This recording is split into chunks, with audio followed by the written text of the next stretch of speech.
This training session is designed for the solo practitioner who's looking to develop their jiu-jitsu skills while they're off the mat.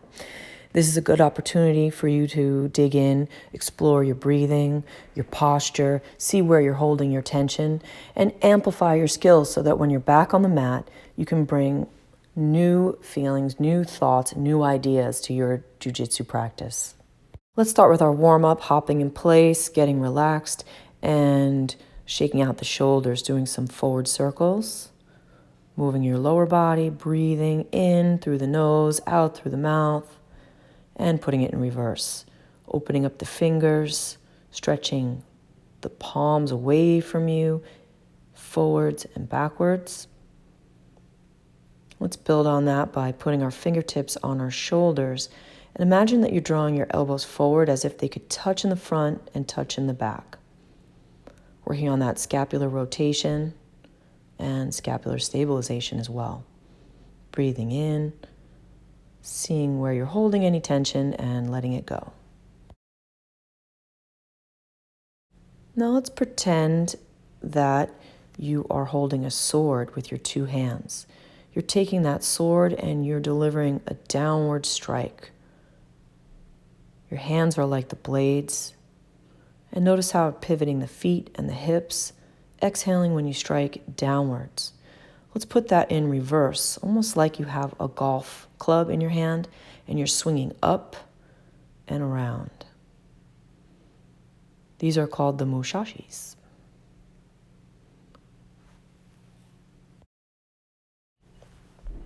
Let's open up the lower body now, alternating front kicks, opposite arm to opposite foot, increasing your range of motion, taking a little shuffle step in between, or sticking with the same leg for 5 reps and then the other leg for 5 reps.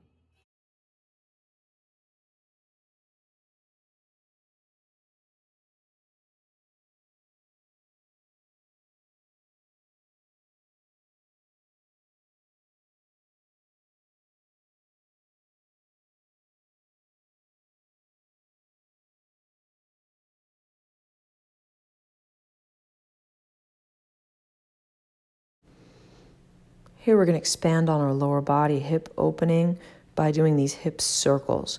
We're going to draw the knee up towards the elbow on the same side and then open up the leg kind of like you're opening the door in your house.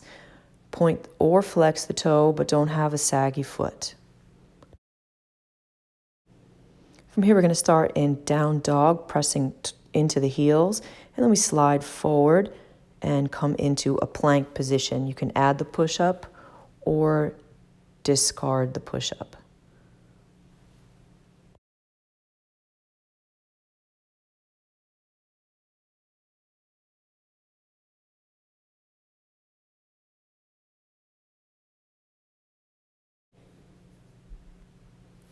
I've been playing around with this bear side to side, going forward and backwards. It's keeping your head up. Try not to look at the floor. It's good for the shoulders, good for the footwork. It'll help prepare you when you're back on the mat.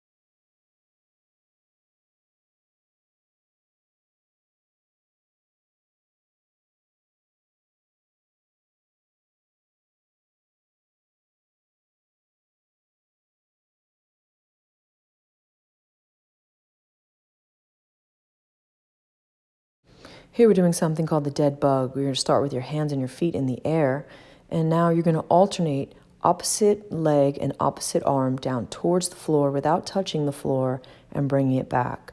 This is good for training the brain and our proprioception, as well as for training the core.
From here, we're going to roll back.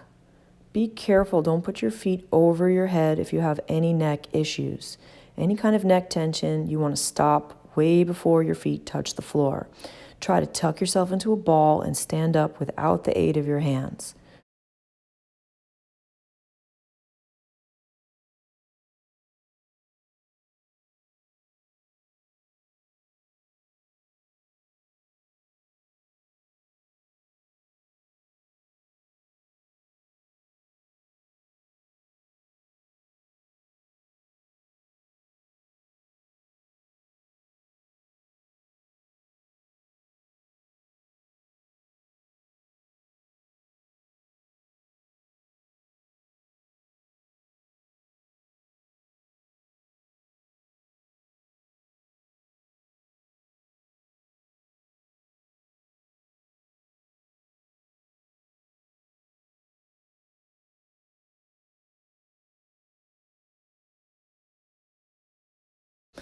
A good alternative to the full sprawl is to just kick back into a plank or even add a burpee.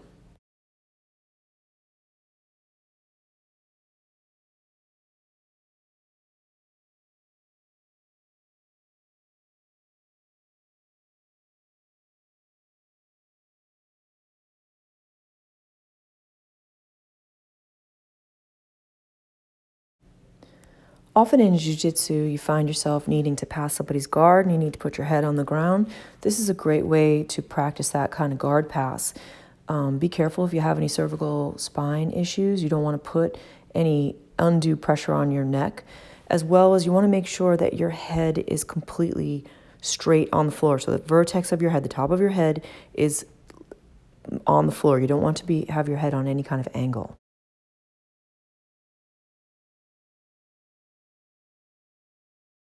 From here, we're going to start in crab position. We're going to extend our right leg up, and then we're going to bring it out in front of us, opening up our hips towards the opposite wall, and our left hand defends.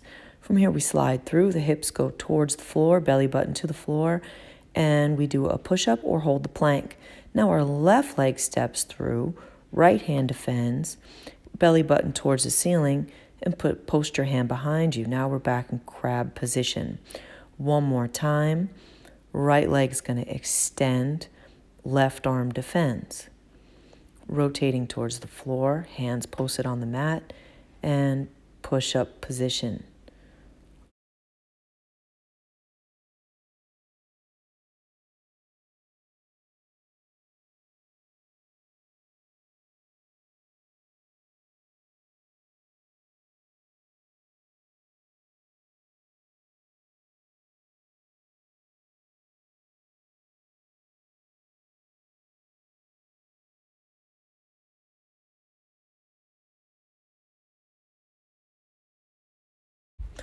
Inverting is a really useful skill, and I like to get into that by imagining that your body is like folded in half like a taco. You want to lay forward, try to grab your calves or your ankles, and you want to try to be as compressed as possible.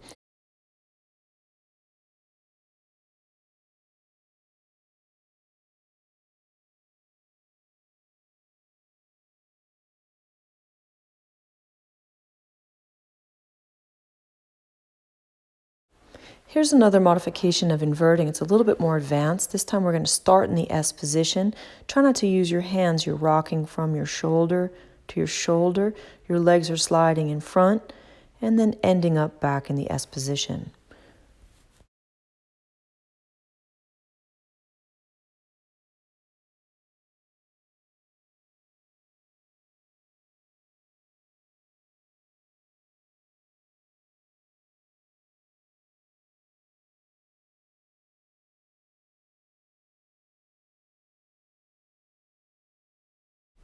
This is a fun movement I've been playing with. You start in a seated position, you roll over one of your shoulders, and as you come around, instead of tucking your knees under your hips, you go into a full sprawl and turn it into a lizard movement. So again, you tuck your knees, you roll back, and instead of tucking your knees under your belt knot, we're going to sprawl out behind and then turn it into a walking lizard.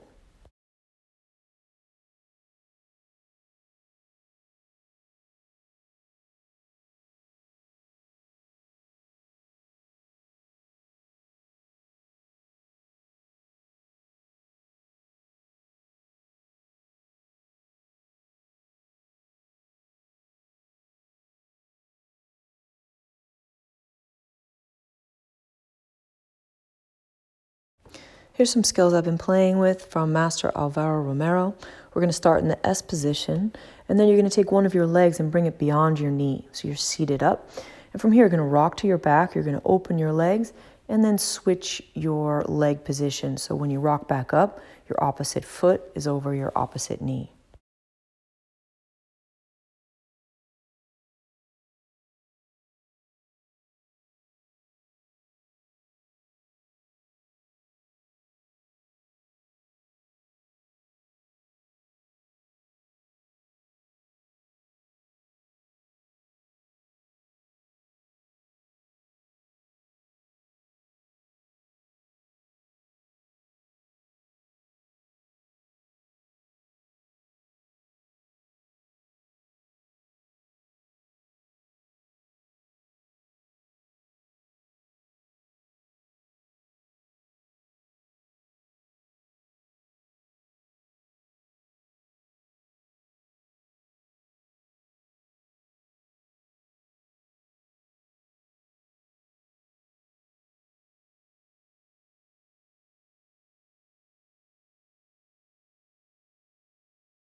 Well, congratulate yourself. You just finished the training, and now's a good time to ask yourself some empowering questions.